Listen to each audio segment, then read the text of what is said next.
All right, welcome back to Scott Catholic High School Live. Today we are joined by a wonderful man by the name of Samuel Matney from the Veterans Association. He is here to tell us about the federal holiday known as Veterans Day. Thank you, Sam, for taking the time to meet with me today. Oh, no worries. I always love instructing our youth about my personal favorite holiday, Veterans Day.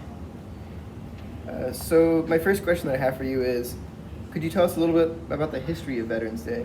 Like maybe about how the holiday started? Well, Veterans Day was not always Veterans Day.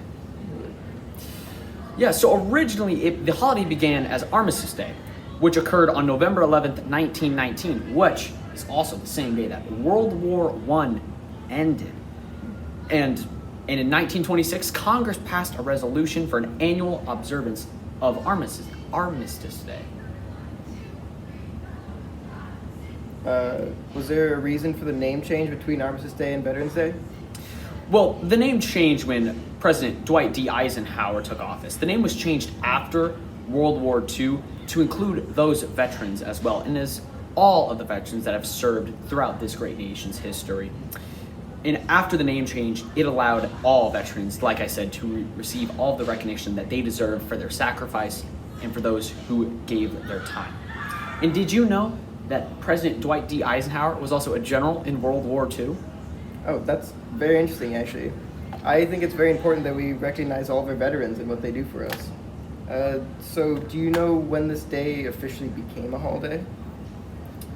Armistice Day became a national holiday on May 13th, 1938, when an act was approved. It made November 11th a legal holiday. Very cool. Could you tell me a little bit about the legislative process behind ratifying a federal holiday like this, or any federal holiday? I would love to tell you about the legal process that took place with this holiday.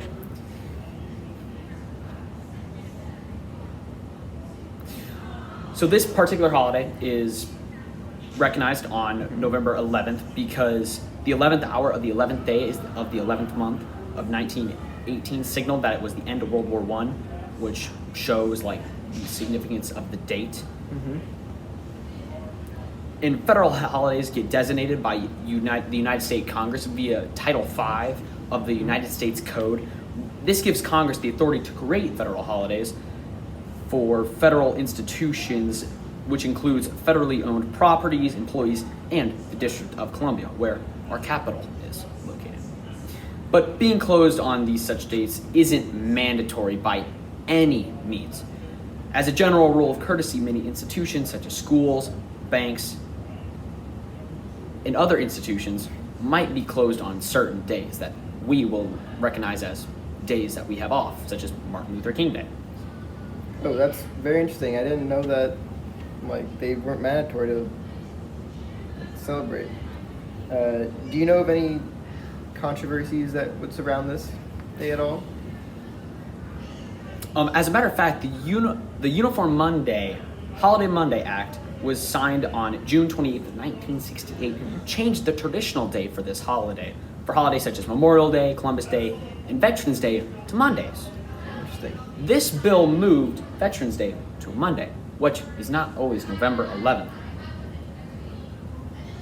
Several veteran groups, like the ones I represent, quickly opposed this ruling because it lost some of the significance that Armistice Day had when it ended on the 11th day of the 11th month of the 11th year for the World War I.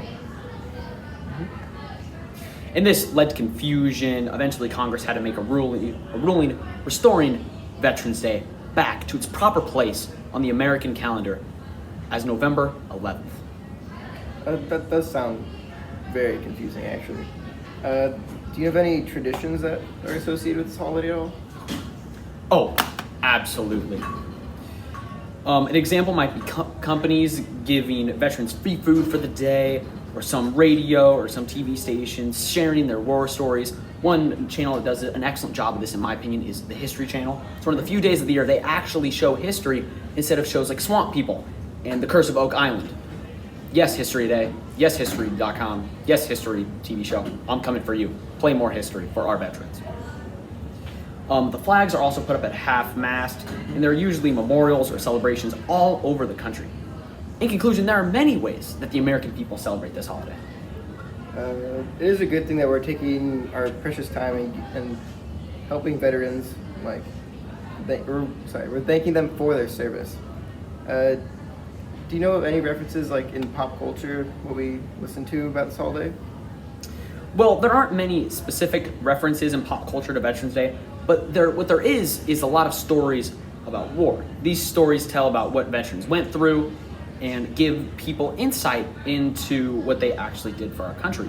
One of these would be the book, The Things They Carried by Tim Bryan, which some of the students at this institution of learning, Scott Catholic High School, read, which really allows them an insight into see what some of those war experiences were like for some of these men. Would that also take into account like all the war movies and such that are out there?